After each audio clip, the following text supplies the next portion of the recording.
Welcome to my channel. In this video I am going to explain simple code generation algorithm, register allocation and assignment techniques. The subtopics include this: introduction to simple code generation, registers and address descriptors, code generation algorithm, sample algorithm, and also example by taking one instruction or one expression and how it is going to translate it into target code. We will see these things. First, introduction. The code generation strategy generates target code from a sequence of 3 address code statements. That means the code generation is the final phase of the compilation process, usually, which takes intermediate code as input and translates into target code. During this process,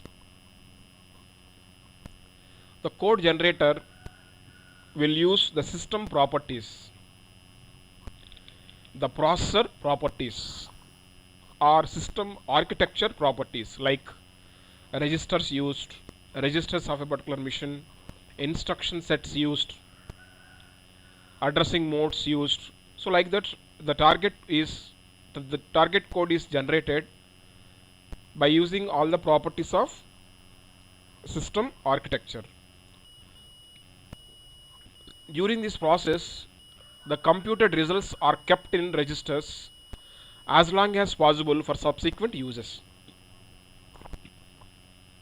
That means once a value is stored into the register, or a partial result of an operation is stored into a register, it is kept in the same register if it has subsequent use in the upcoming operations, so that we can save load instructions. We can minimize number of load instructions used in the target code, so that we can simplify the code that is going to be generated. Simple example, take f equal to b plus c expression. Its equivalent target code will be like this. This target code is the assembly language code. Here, first of all, variable c value is loaded into register R1. Thereafter, add operation is applied on R1 and B variable. Then the result is moved to R1, copied to R1 by this instruction add. Last one is store instruction. Here the result of B plus C is already in R1, and that should be stored into a memory location A as given in the expression. So this is sample code to convert a given expression into target code. Second one, registers and address descriptors. The code generator algorithm uses two data structures to keep track of register contents and addresses for names, namely a register descriptor and address descriptor. This register descriptor keeps track of what is currently in each register. So in code generation process, if we want to manipulate a value of variable a, suppose, we should check whether a is already in register or not. If not in register, we have to move it from memory location into register if required. So during this process, we need to maintain information about what are the currently available registers and what are its contents, and it is consulted whenever a new register is needed during this code generation process. The second data structure is address descriptor. It keeps track of location where the current value of name can be found at runtime. Suppose I want to fetch a value of variable a, suppose. its information is found by address descriptor or register descriptor. So I can access a value, a variable value, by two methods, either by address or memory location or from a register. If it is in memory location, it is accessed by address descriptor only. So here the location usually represents memory address, memory location, or stack location, or a register. So totally we are saying that the location where we can access a particular variable value can be register, stack allocation memory, or memory address. Next, code generation algorithm. Here we will see simple code generation algorithm that explains steps how to convert a given expression x equal to y operator z into equivalent target code. For the sake of simplicity, we have taken simple instruction, simple three address code, or simple expression of the form x equal to y operator z, and we will see how to translate this into equivalent target code. The code generation algorithm takes three address code statements as input, and for each three address statement of the form x equal to y operator z, we perform the following actions. First one, invoke the function getRegister. Second, consult address descriptor to find the variable value, particular variable value. Generate the instruction code accordingly, depends on the operation given, depends on the expression given, or depends on the operator available in the three address code. Try to use the instruction, proper instruction. The instruction opcode can be either add or subtract or some other like that. So you have to use the generate, you have to use such instruction generation. Fourth one, if the current value of y or z have no next uses, means if the y and z values are in registers and it has no use later, those y and z values, variable values, will not be used in the upcoming statement. Suppose we know that information already. In that cases, we can simply reuse that registers, alter those registers, and can be assigned to other variable values. The first one, invoke function getRegister. So this getRegister function is used to determine the location L where the result of calculation y operator z should be stored. So simply the getRegister function determines the location L where the result of calculation of given expression y operator z, of given expression y operator z, result is going to be stored. So first of all, we are determining where this result is going to be stored. In the earlier case, or in the given example, I have to store it into variable x. So that should be calculated in the first step. Usually it will be a register, but it could also be a memory location. So where we are going to store the result means depends on the given example. If it is partial result, we may kept in the partial result of expression evaluation, we may kept in the register up to some time, so that same register value will be used in the next value calculation.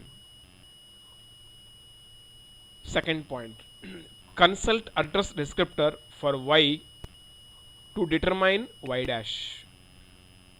Say y is a variable and y dash is a location where that value is available in memory. Simply for that purpose we are using y dash. So y dash represents the current location of y value can be in a register or can be in a memory location, suppose. In that cases, prefer the register for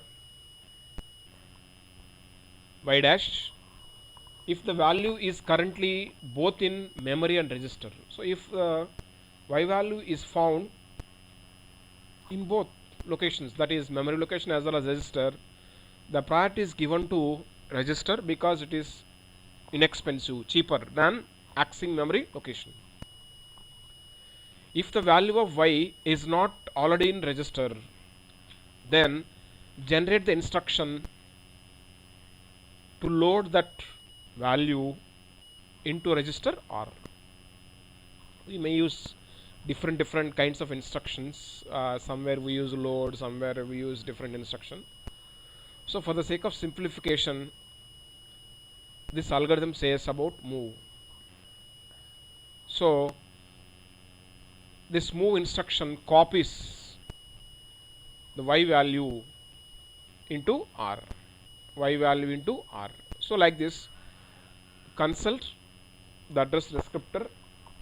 If that variable that we are going to access now is not in a register, generate the instruction so that it is the operand is moved to register. Third step is generate the instruction code, opcode, operand 1 comma operand 2. So whatever the operation we want to perform, each expression will have different number of or different kinds of operators. Add, subtract, multiply, division, or many kinds of operators are there. Accordingly, we have to generate the instruction opcode. Here z dash is a current location of z. Current location of z. So while applying add or subtract or multiplication or division operations, make sure that one operand is in register, the other may be in register or may be in a memory location, so that the total cost of instruction will be minimized. And again, prefer a register than a memory location if z is in both. Suppose the variable z value is in memory location as well as register, then prefer the register only. And after that, update the address descriptor of x to indicate that x is in location L. So after generating one instruction, we have to manipulate the descriptors, either register descriptor or address descriptor, to represent corresponding information, where exactly the value will be stored or what register contains what value, like that. If L is a register, update its descriptor to indicate that it contains the value of x, and remove x from all other registers. Sometimes the same value may also be in memory location as well as register. So in that cases, we have to change the register descriptors and address descriptors accordingly. Fourth point, if the current value of y or z have no next use,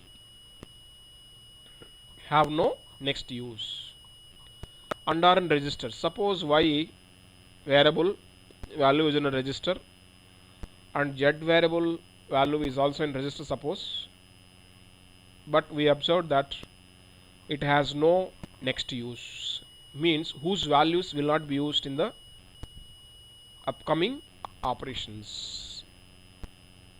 In that case, we can simply reuse this register to hold another variable values. That is the case here.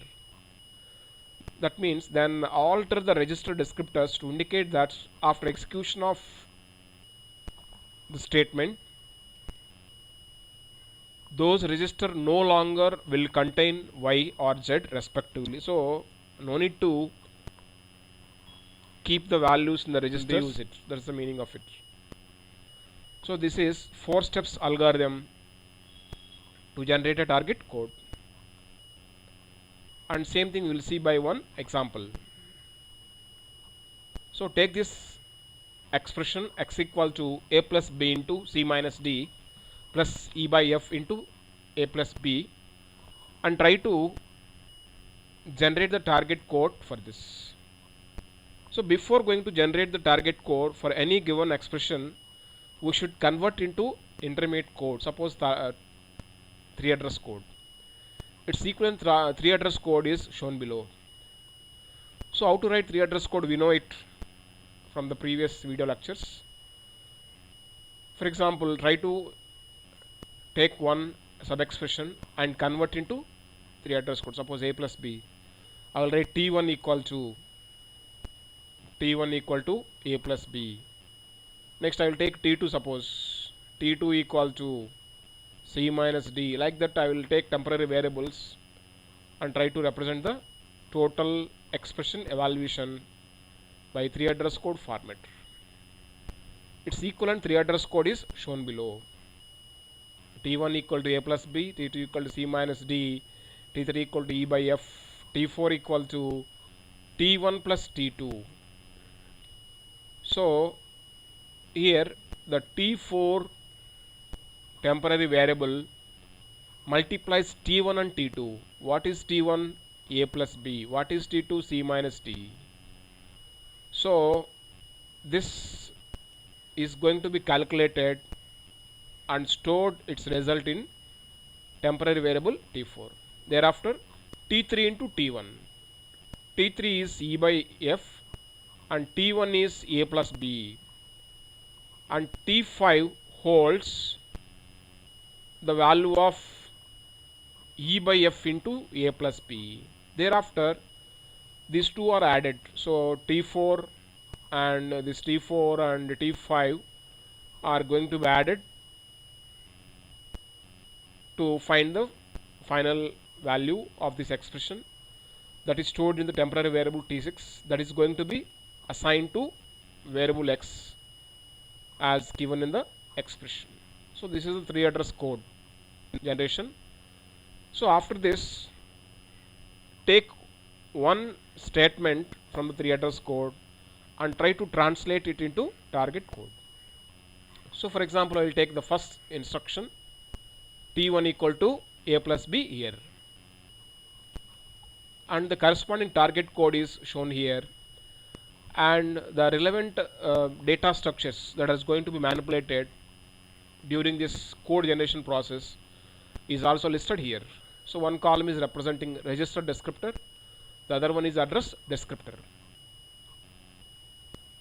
So here we have to load this operand into register R0, suppose. So load a operand a or variable a into register R0 by this instruction. So one operand is already in register, then I can directly apply add operation. Here the t1 equal to a plus b is given, so we have to perform addition only. So I am using add instruction, opcode add, R0 contains a and b, I am applying addition, and the result is going to be stored in the register R0. So accordingly we have to manipulate the register descriptors every time. See here, because of this instruction R0 contains a, so after this instruction the R0 is changed to hold temporary value of variable t1, and register address descriptor says where exactly the current variable is stored. So t1 temporary result is hold in a register R0. So like this we have to take each and every instruction from the 3 address code and try to translate it. Take the second instruction, c minus d. So accordingly load c into R1 and apply subtraction between R1 and d, and they store the result into R1. The corresponding R1 contains c, R2 contains t2 temporary result, and t2 is in R1. Take the next instruction e by f. Accordingly, the target code will be load R2 comma E. Load E value into the register R2. Thereafter divide R2 by F. Store the result into D2 R2 suppose. And accordingly register descriptors are going to be manipulated. So R2 contains E, and here R2 contains the temporary result T3. Here the T3 is a partial result which is hold in the register R2, so I can refer R2 wherever I need temporary variable T3 value. Next instruction T1 to T2, so I have to manipulate T1 as well as T2 with multiplication symbol. So in this case no need to move T2 into a register because the T1 and T2 are already in register. This time I want to refer T1. T1 is already in R0 and I want to refer T2. T2 is already in R1, so I can directly use those registers here. So multiply R0 with R1 and store the result into a register R3. Accordingly manipulate the descriptors, register as well as address descriptors. Next instruction is T3 into T1. Here also T3 and T1 are already in registers. So T3, I will refer T3 here. T3 is in R2. T3 is in R2. I want to have T1. T1 is in R0. So I can use those registers here. So multiply R2 with R0 and store the result into R4. Next instruction T4 plus T5. So T4 is already in R3, T4 is in R3 and T5 is in R4. So I can refer these two registers. So add R3 and R4 and store the result into register R5. So accordingly R5 contains T6. You have to manipulate the register descriptor. Then address descriptor T6 contains T6 is in R5. Then the final statement is x equals to T6. You have to move this result of T6 temporary value, temporary variable T6 value into x variable. So T6 already is in, it is in R5 register, so I am using that store R5 value into the register, into the memory location x, memory location of x variable. So accordingly these descriptors are manipulated. So this is the way to generate target code for a given expression. Next topic, register allocation and assignment. So during code generation process, target code generation process, the toughest job is the register allocation. Selecting registers available and assigning to proper variables and keep those register contents safe up to some time so that number of load instructions will be minimized. So this is some difficult process that is going to be discussed here. Introduction. Registers are the fastest calculation units, computational units on the target machine, but usually we do not have enough of them to hold all the values. So registers are limited, is not thousands and lakhs, is some count is there. Depends on the system architecture, processor architecture, some number of registers are there. So we should use them efficiently. And usually values not held in registers need to reside in main memory. So when I want to access a variable location, I have to retrieve it from memory location. Next, instructions involving register operands instructions involving register operands are invariably shorter and faster than involving operands in memory. So efficient utilization of registers is particularly important. So we know that register addressing mode cost is 0 from the earlier video, we know that, and we can able to calculate cost of an instruction based on its addressing modes. We have to generate the target code so that minimum cost instructions are going to be used always, so that we can generate efficient target code which executes faster. Next, the use of registers is often divided into two parts: register allocation and register assignment. In the first case, we have to select the set of available registers. We have to select the available registers and into which we are going to store which values. Choose the variables and the registers, and which value is going to be stored in which register means is done by second step, register assignment, which assigns registers to variables such that registers are effectively utilized. So here the difficult task is optimal assignment of registers to variables, so we should focus on this. Next, second one, global register allocation. Previously I have explained you the simple code generation algorithm that uses only local register allocation. Local register allocation. That means while writing this 3 address code, we have not mentioned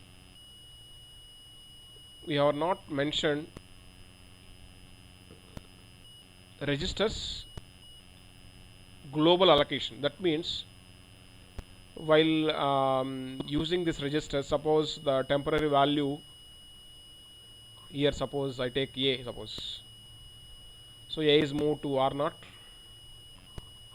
and the result is also going to be moved to R0. So after this, can I reuse the register R0 to hold another value or not? So this is not mentioned here. We are simply just taking one register, next register, next register, and so on.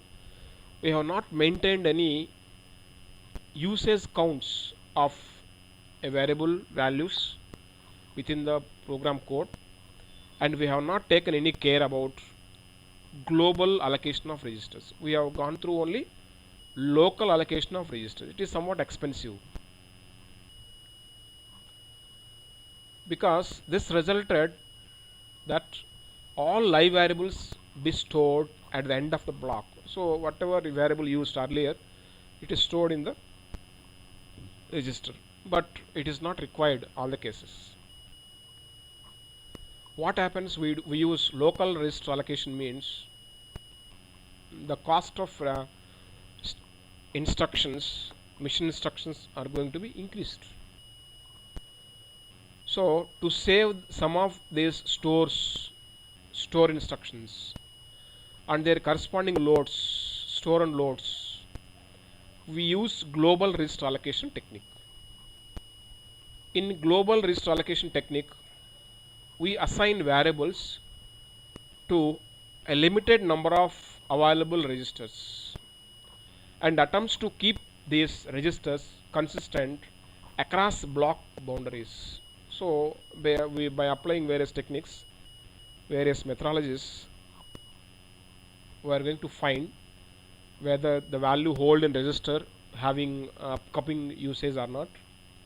If it has upcoming use, then only we will keep it safe, keep it not updated, not modified. If not required future use, then we are going to assign variable. So like that we can reuse the registers if necessary.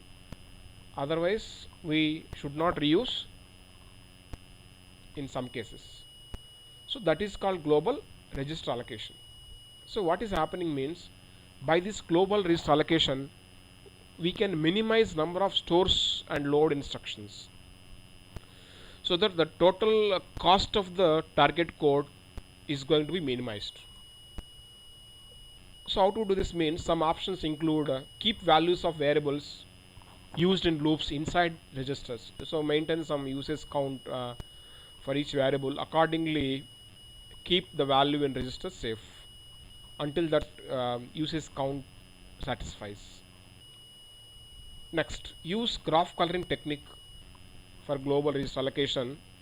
By graph coloring technique, we can able to find what is the minimum number of registers required for generating target code for a given example. Suppose we can do such things by graph coloring technique.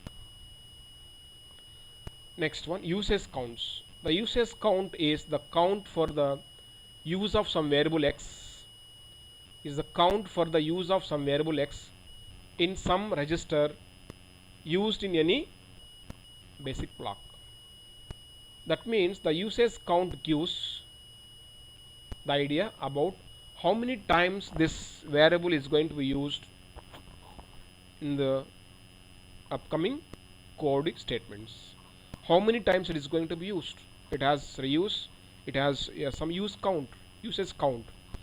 Suppose a variable usage count is 5 means it is going to be used 5 times later after the statement.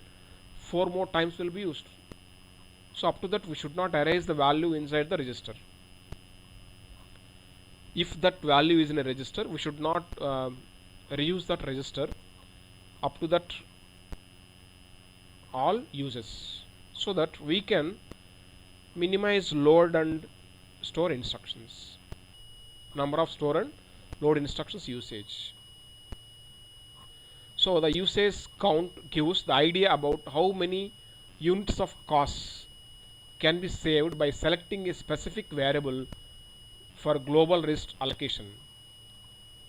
The approximate formula for usage count calculation of a variable x for the loop L can be given as here sigma use of x comma b plus 2 into live of x comma b. So here use of x comma b means it is the number of times x is used in block B prior to any definition of x. That means how many times x will be used throughout the block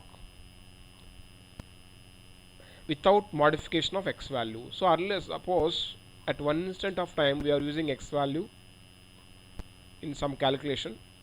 So after that, how many times it is going to be used within the block without modifying the x value, that gives the use of x comma b.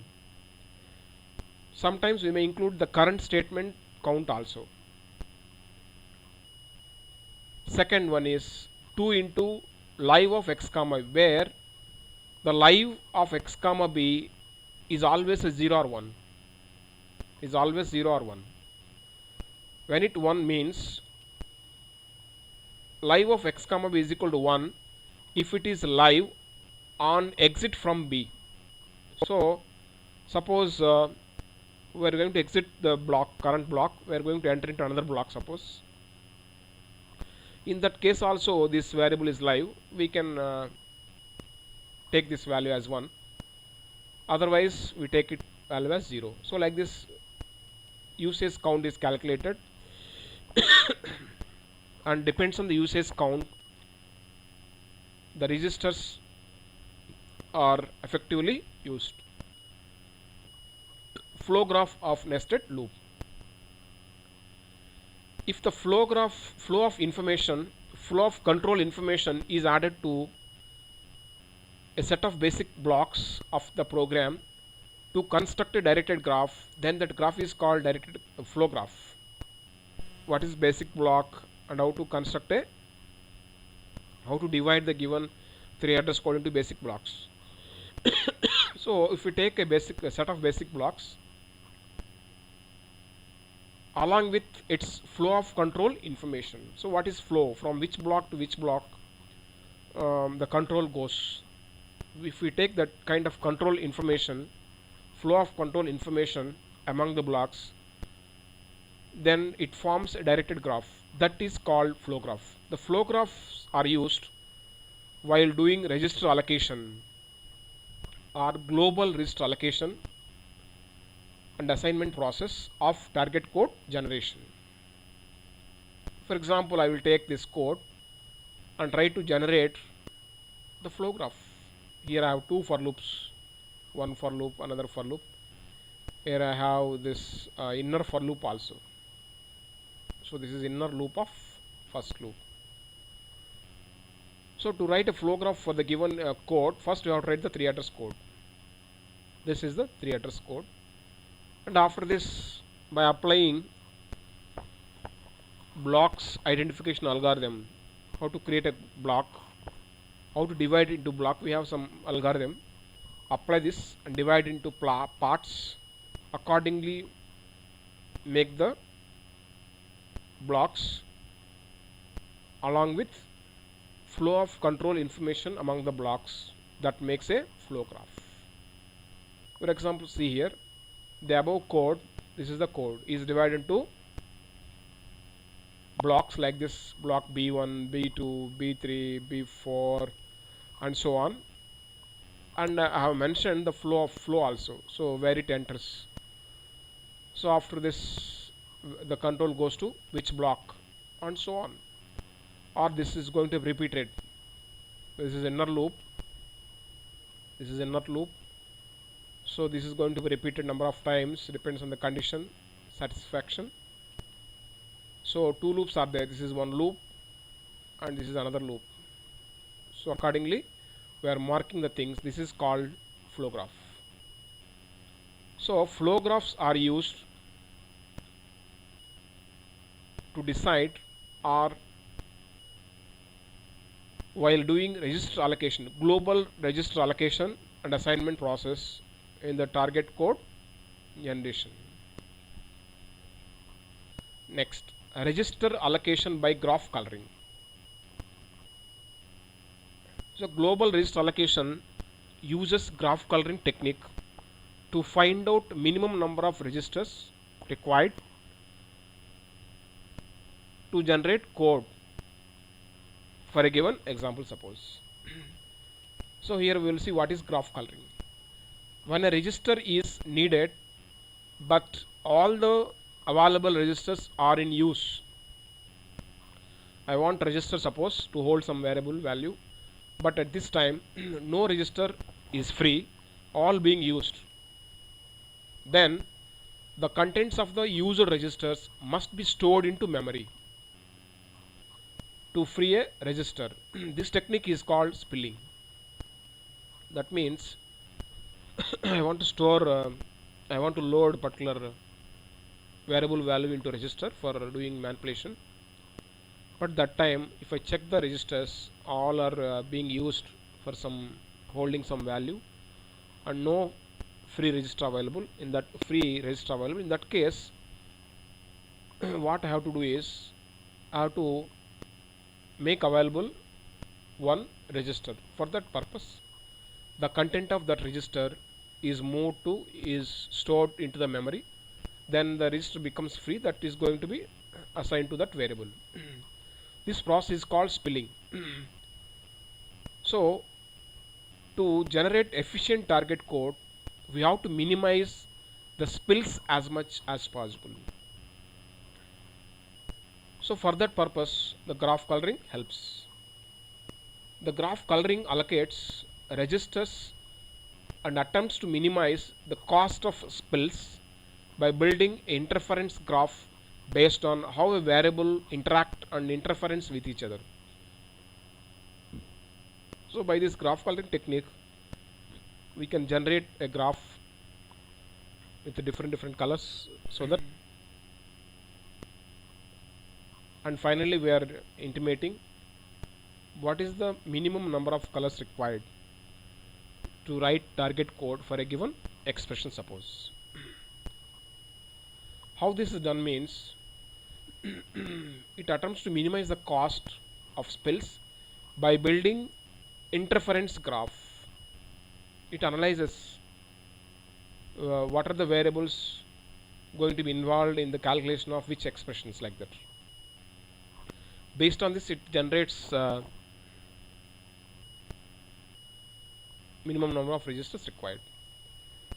Therefore, graph coloring is a technique of finding least number of colors required to color a graph such that no adjacent vertices will have the same color.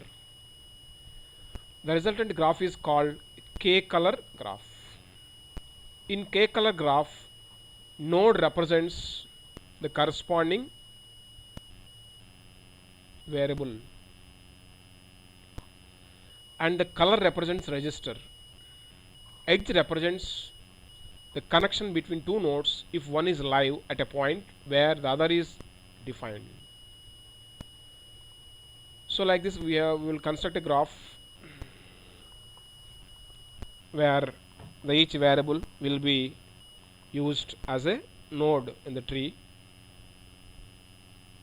and we will color that node with different colors such that we can able to find the least number of colors required to color a graph such that no adjacent vertices will have the same color. So finally, we are going to compute least number of resistors required to generate a target code for a given expression. This is called graph coloring technique. It is important and will be used in global registration allocation process. So up to now, we have discussed simple code generator, register allocation assignment. Remaining topics will be discussed in the next video. Thank you.